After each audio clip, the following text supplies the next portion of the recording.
From marriage ashes to unshakable joy, Yvette Walker traded shame for purpose, building a ministry that heals hearts worldwide.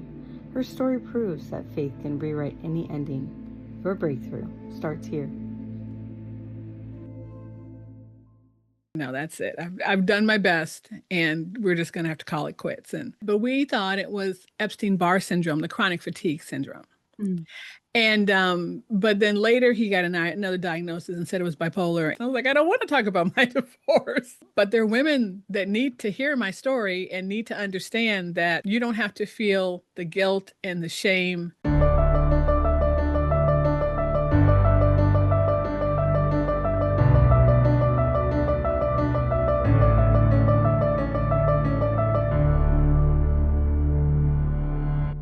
This is From Wounds to Wisdom with Barbie Moreno. Real talk, deep healing, and stories that turn pain into power. Let's dive in.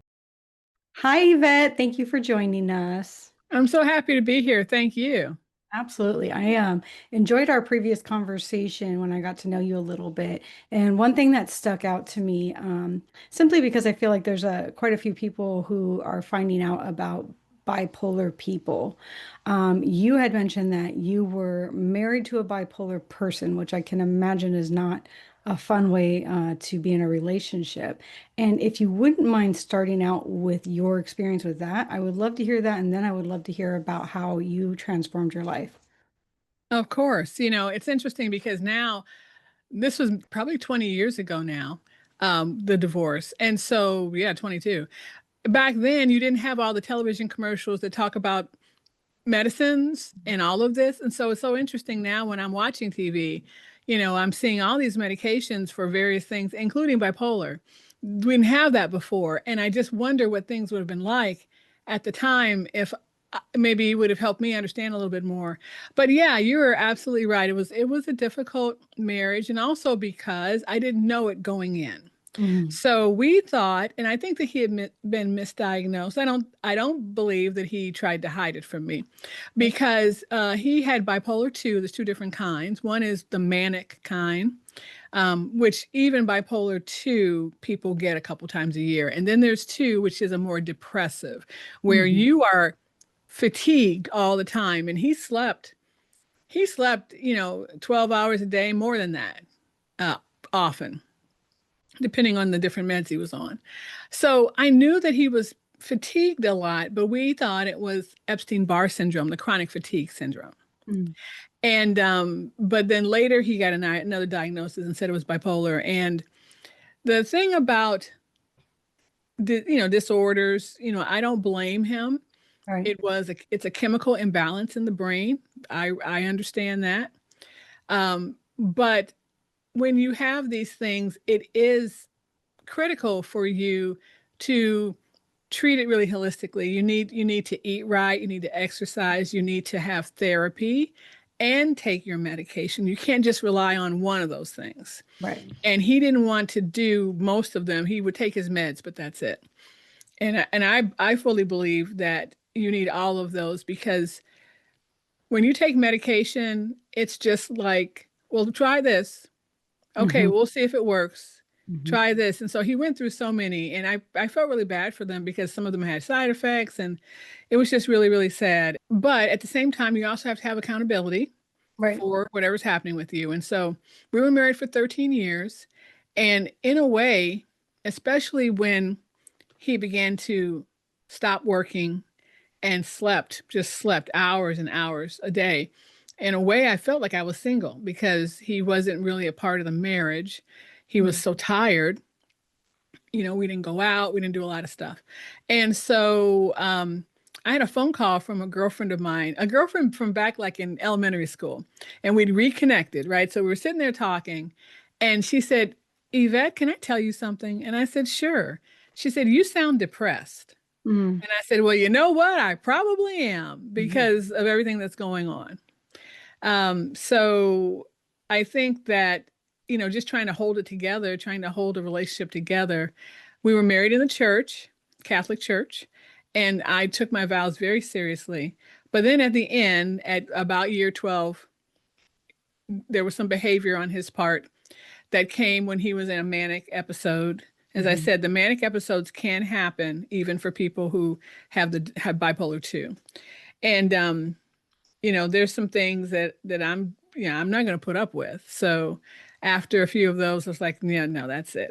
I've done my best, and we're just going to have to call it quits. And he didn't want to, of course, and I understood. But we did some counseling. We did some pre-divorce counseling. We did some counseling leading up to the divorce. I do think counseling is good. Yeah. And after that, you know, I felt like I did the right thing, but at the same time, I had broken my vows, and I felt a lot of shame. I felt a lot of guilt because again, he had a disorder. And then I Mhm. said, well, what if it was cancer? What if it was something, when you have survived yeah, there are a lot of things, that were going on with me. Right. And being a Christian, and I think in a lot of Christian circles, women have a real issue with this. And not that non-Christians also don't have issues with it. I mean, a lot of women can come out of a divorce feeling a lot of things. Right. Unloved is one of them, Yeah. but also feeling guilt and shame like you had failed the marriage. And Mhm. so yeah, that's how I felt.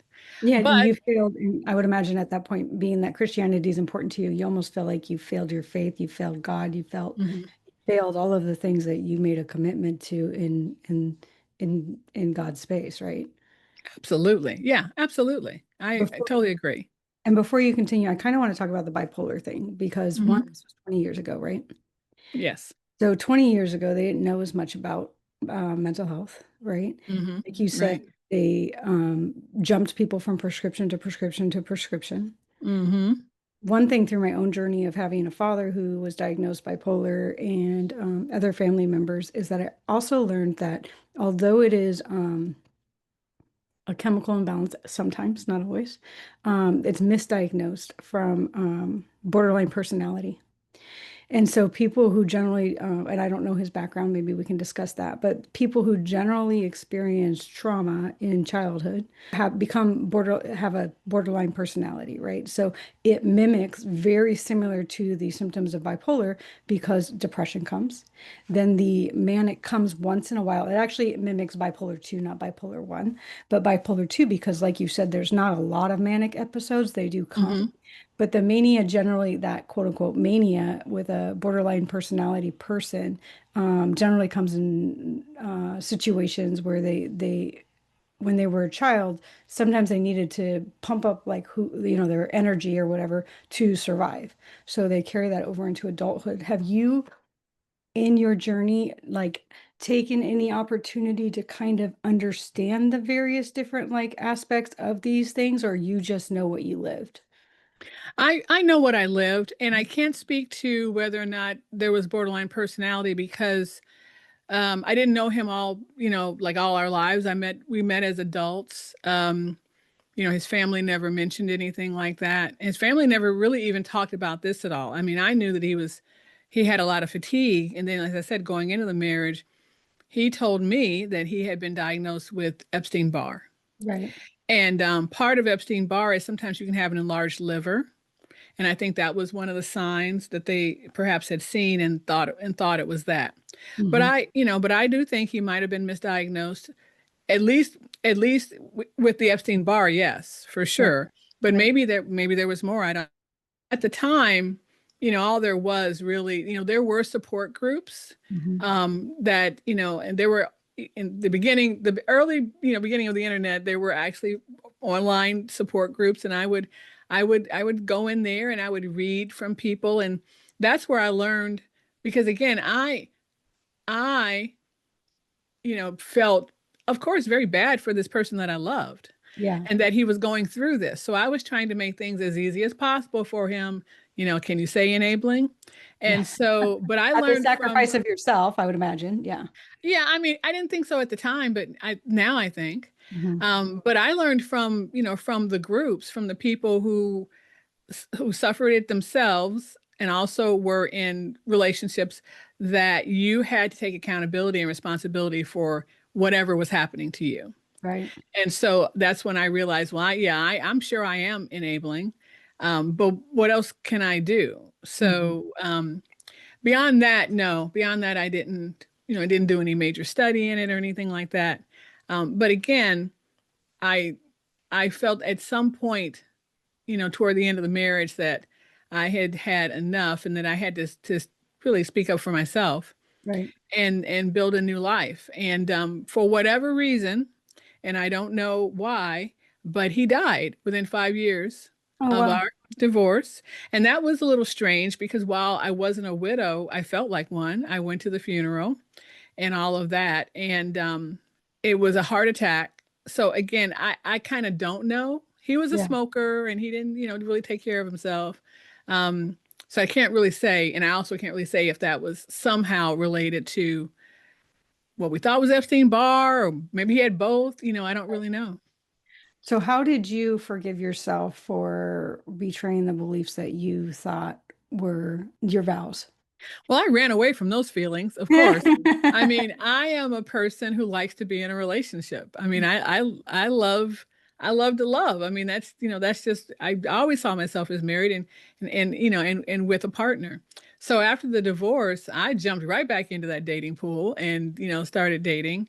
And after a particularly difficult relationship that I really thought this was going to be the next husband, and we broke up, I had what I call a dark night of the soul. And I was crying. I couldn't get to sleep. The radio was on, and Matthew West, who is a Christian singer, has a song called More, More. And in this song, he is singing from the perspective of God, that God loves us more than everything else that he's created, the sun, stars, the moon, all these things. He loves us more. And it was in that moment, it was as if a light switch was just turned. And it was in that moment I realized two things: that what I thought I was afraid of was that I'd be alone for the rest of my life. Mhm. But what I was really afraid of is that no one would love me again. And again, I'm a believer. So in that moment, I feel in my spirit God telling me, I love you. Mhm. So don't worry about that and stop dating. He's like, you gotta clean your stuff. You gotta clean, what is it? You gotta keep your side of the yard. Absolutely. So I did. So I went off the market for about a year and a half until I felt a release of some sort that I could start dating again. And after that, I met my husband, who I'm married to today, and we celebrated 8 years this year. Mm. And he shares my faith, which my first husband really did not. It's been a very good relationship. And like I said, we celebrated 8 years this year. Well, congratulations on that. I am actually interested in, if you don't mind diving into the faith part of things. Because Absolutely. when we talked before and we started, one of your questions was, is it okay to talk about your faith on the podcast? And I kind of am curious about one, the not having the shared faith between your first husband and your second husband having it, but then two, just like when you come out with faith being basically who you are, the center Hmm. of who you are, and you show up in the world that way. And this is going to probably go off topic to your former husband's bipolar, but just in general, when you show up that way in the world, do you get a lot of people who go, girl, I don't need to listen to you. Like you're just going like, or do you feel, I mean, I'm sure that there's both, right? But do you feel like people discount what you have to offer because you talk about your faith? So it's interesting. I really have only started talking about my faith openly like this. Mhm. Um, like maybe just before the pandemic, I went to a retreat. And what your listeners may not know is that I'm a journalist. Mm. So I believe in facts and truth. And for the majority of my career, I was on the news side, and I felt like I could not speak openly about my faith because I'm making decisions about content and the front page and all these things, right? And so I need to be objective. But now I'm on the opinion side where I get to have opinions and I get to write opinions. And I write about faith sometimes when it intersects with the news. But now I can. And so I would say it's really been just the last, 5 or 6 years. And I think that people know me and they know that I do believe in factual information, but I also am a woman of faith, and I really always have been. I grew up in the church. I was raised Catholic, and my husband and I now go to a non-denominational church because that's a faith that we can share, and that's fine. But my content, I'm a podcaster, I'm an author of devotional material, and we'll talk a little bit more about my new work, talking to women of divorce and people who are going through separation. And I just think that people either they know me or they have an idea that I'm not crazy or or it's just my opinion, and that's fine. But I Mhm. really haven't gotten pushback. Now I will say this, when you are seeking dating, especially if you're going online, which is really all I was doing at the time, and don't get real heavy with that stuff. You know how they say, like, Mhm. be easy. And Don't talk I about politics, don't God. talk about all of that. And I followed that advice. And my first husband was what I'd call agnostic. He believed in some kind of greater power, but not in my faith. Mhm. I've dated agnostics. I even dated an atheist. Like, I was in a real deep relationship with an atheist. Me. Like, how is that possible, right? Right. I did everything they said not to do. Like, in my dating profile, I was like, if you don't have a relationship with Jesus Christ, do not contact me. But then that like weeds out the people, right? Well, you know what, you would think so. I did. There were a couple who contacted me anyway and said that they were, of faith, and they were not. But I was very specific this time, and I did all the things they told you not to do. I think you do have to know yourself, Yeah. and I think that a lot of women listeners and men too, they attract certain people, and we don't know why. And I began to wonder, why am I attracting people who are not sharing my faith? I guess I need to actually say what I mean. And so Yeah. I did, and that's what happened. I love that because I actually disagree with the idea that you don't speak who you are in these online Hmm. profiles. Because what's the point of even going on a date with somebody if they don't share the same values as you do? Hmm. Absolutely. Literally a waste of your time. It's a waste of their. Yes, it is. Yeah, so to anybody who's online dating, just be truthful, people. Hmm. Be truthful about your weight, your size, your beliefs, da da da, and that way you can actually find your perfect match. But going on to that, let's talk about your work with women in divorce. Yes. So originally, I have a podcast and a ministry called Positively Joy. And I felt in my spirit a call to help people understand what real joy is. It doesn't mean that you're going to be happy, laughing all the time. All it is understanding that you can be satisfied and content with your faith, that you can find a joy and a fullness in his presence. That's what I felt like I was called to talk about, and that's what I did for 4 years. And in the end of last year, I was just getting this nudging in my spirit, talk about your divorce, talk about your divorce. And I was like, I don't want to talk about my divorce. But there are women that need to hear my story and need to understand that you don't have to feel the guilt and the shame that I felt. There's a lot of biblical teachings on whether or not divorce was okay in the Bible, blah, blah, blah. I'm not talking about that specifically. I'm just saying that I have a signature scripture. I call it Jesus's DIY to finding joy. He basically says this: love me and the Father and be obedient, do my will. Again, you have to read the scripture. I am just paraphrasing. And you will be filled with a joy that completes you. Mm, And I often tell people that your family is not going to complete you. Your husband is not going to complete you. Your children aren't going to complete you. For me, it's my faith that completes me. mhm. And it brings me, now, yes, I was a serial dater right after that divorce, but then I learned to be in his presence, to read the Bible, which I really hadn't delved into, to read the word, understand what he was trying to tell me. I think you That did. just makes all the difference. Yeah, I mean, I think you did a good job explaining it. I remember, so I was raised Catholic, and I remember when my parents got divorced, not of my mom's doing, of my dad's, really. She was, so in the Catholic Church, you get communion and stuff like that. And she Hmm. received communion because at that time in the Catholic Church, you could not receive communion if you were a divorced person. And I Hmm. just remember every time we went to church and it was time to receive communion, just the shame that you could see her carrying.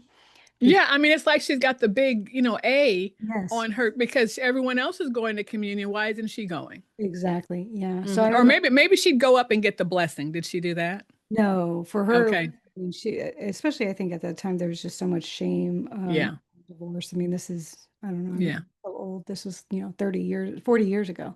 So Sure. so different back then.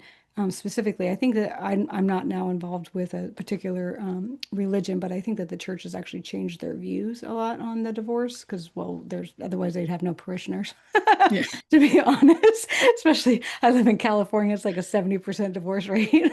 But, so if you were to talk to somebody, a woman, who didn't carry your commitment to Jesus, let's say that Hmm. they carried a commitment to a higher power, but not to Jesus, would you, one, adjust the way that you speak to help them with their divorce? Because you don't have to, obviously, you can show up Yeah. however you want. And if you did, Yeah. how would you adjust it? I can only speak to how I found peace, joy, and healing. Hmm. And that was through my faith and through my Christian faith. Right. However, I do believe that therapy is important, and I've been even to Christian therapists. So Hmm. I believe that therapy is important. I believe that a lot of women are concerned again with the things that I was concerned with, that I wouldn't be loved again. And Hmm. I think that whether or not you believe in in the God that I believe in, I believe that there is a love that you can find. Yeah. You might argue, well, you don't believe in God, but he believes in you. So I do believe that there is a love, that we are loved. I mean, Hmm. we were created, and I don't know how people think we were created, but we Hmm. were created. And I do believe that there's a greater love. There's a higher love to be found. And I would say that we are human beings, just as flawed as can be. We are not perfect, and we're going to make mistakes. Hmm. And so I would say that forgive yourself. Yeah. And of course, for me, he was never abusive or anything like that. It was just I made a decision that I could no longer enable him. It wasn't helping him or me, and when I just needed to leave. Obviously, if this is a domestic situation, you need to take care of yourself. You need to be safe. You need to find safety. That's a different issue. And if you leave because of that, then you have nothing to be sorry about. But even if it's not that, I would say forgive yourself. Did you guys have children? No, we didn't have children. That was another issue because after we got married, oh, by the way, I don't want kids. So there were Oh. some things that, yeah, there were some things that and we had discussed it. Hmm. So, and there were times when I thought, well, maybe I'll just have an accident and get pregnant. But I always thought I don't want to bring a child into a marriage where one person doesn't want the child. Right. And also somebody with a mental health disorder that Yeah, is not on a path of healing, because there's many people with mental exactly. health disorders that can function and do just fine. Uh, Hmm. but there's some people that, like you said, he would sleep all day long. I mean, can you imagine having a child with somebody who's not participating, sleeping all day long? Uh, Exactly. Yeah. Yeah. these different things. And I know, I know it's hard. Again, I'm not saying that I blame him for being ill, not at all. But I know that people can do it. And I was on the podcast, and then in turn she was on mine, of a woman who is bipolar. Mhm. And she has three kids. And I just told her, I said, can I just clap for you? Because I know you have worked hard. You have worked hard to manage your illness in a way that my husband did not. Mhm. And they have, she and her husband have a successful marriage. They've got three kids, three miracle kids, because at first she couldn't get pregnant. And I know it's possible. Is it difficult? Is it an uphill battle for times? Yeah, I would say so. But Yeah. I know that there are people doing it, and it's hard work, but it has to be done if you're going to manage, your illness and have a successful relationship. Mhm. I know you have a book, but what other ways are you offering your gifts and your experience to the world? At positivelyjoy.com, you can find everything. But I have a podcast. And so, with this nudging for me to talk about divorce, the podcast pivoted. And Hmm. now I have women on my show to talk about their stories. And Hmm. what I'm hoping is that through my storytelling and through the women that I'm talking to, that other people who are listening will understand, number one, they're not alone, that other people have made this decision, whether you're Christian or not, and they have found a way back or a way through the sadness, through the guilt and the shame, And grief. to get And close, grief. yes, and the anger, yes, absolutely. Yeah. I think a lot of And people there, don't remember the grief. Yeah. that's Sorry. right. And then also what I've started talking about is an organization called DivorceCare. Mm. So, and I knew nothing about this before. I'm not quite sure how long it's been around, but this is kind of an interesting story. So I decided I think I need to do a small group at my church to bring women in to kind of talk about this. And when I went to the small group leader, pastor, he said, "Well, okay, let me check." Of course, in my mind, I'm thinking, yeah, they're not going to want me to do this at all. But that wasn't true. The grief pastor actually said, "I have been thinking of this very thing, and would you like to run it with me?" Nice. So that was a confirmation for sure that I'm supposed to be in this space now. And so it's called DivorceCare. I have a link to it on my website. It's a national online and in person. You could call it a ministry. However, it is, there's faith involved, but anybody can go to this. Yeah. So you should check. If you go to church, you should check to see if your church has it or your community, because sometimes it's just at community centers. Or if there's nothing around you, you can just go to divorcecare.org, I believe, and you can sign up and just watch the videos online and go through the discussion questions and things like that. So that's another thing. And you're right. And I thought of that because every week is a 13-week course of sorts. And one week is anger, and anger is a big part of it. Absolutely. Hmm. Yeah, I Hmm. think anger and like I think some people like the grief part of it. Some people think, well, no one died, but a relationship died. Our relationship died. Exactly right. It does feel like a death. And then when my ex-husband died those years later, it just felt very strange. It's like I don't know how to feel now. And as I told you, I kind of felt like a widow, even though I wasn't. Yeah. So you have your website, you have a Hmm. book, you have the mentoring Yes. group that you're talking about, and what else do you have? So I have several books out. One is a devotional about joy. I've got a journal to help people journal their feelings and journal joy. But I wanted to really come out with something specific to divorce, and so I am coming out with a book this fall called Beautifully Loved, and Mm. I'm naming it that because that was the issue for me, my path and my journey, and how I kind of discovered this, and is going to come out in the fall along with a digital companion. I won't call it a planner, but planning pages and journaling pages, and even some adult coloring pages in the back. I have a newsletter you can subscribe to. It's for free on the website, positivelyjoy.com. But I had not been published in talking about divorce. And so I'm like really excited to say that there's a book coming out called Living the Word by Guideposts. It's out now on Amazon and other places. And I have a chapter in that book. Mm. Um, and so that is like my official first publishing step to talk about divorce, and I'm so excited, and And I did I hope people get a lot remember out of it. that you also have is there a published newsletter that you also do or no? Yes, and so there's a newsletter.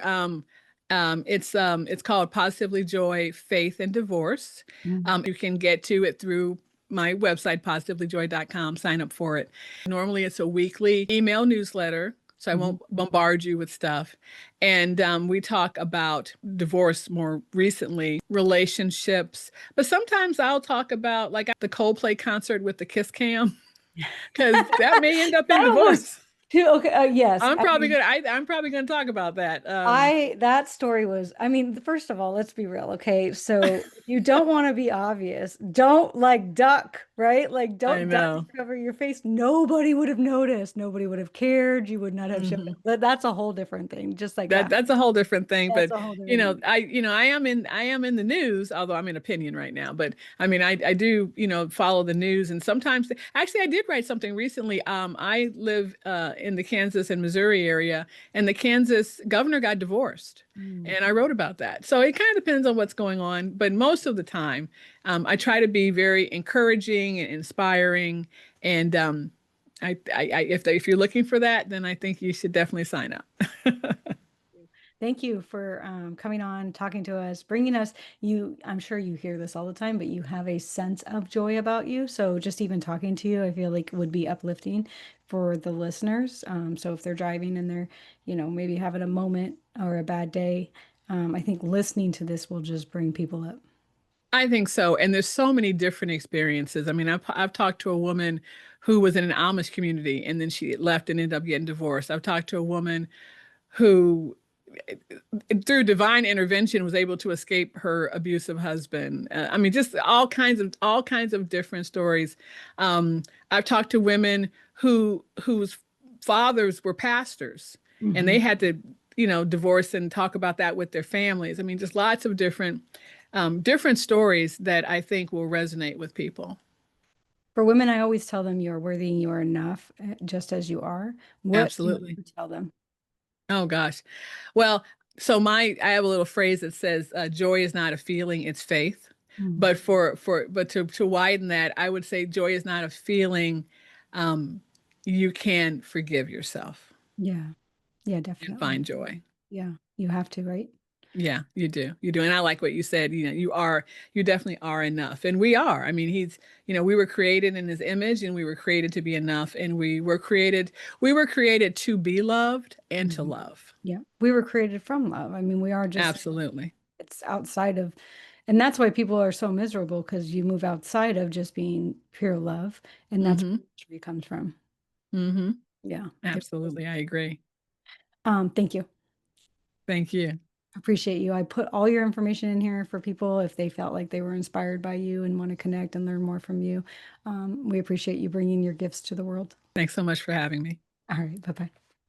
If this story spoke to you, let's keep the healing going. Visit barbiemoreno.com for my online course, Awakening Your Worth and Healing Energy sessions, one-on-one coaching, and your free healing guide. Your next step is waiting.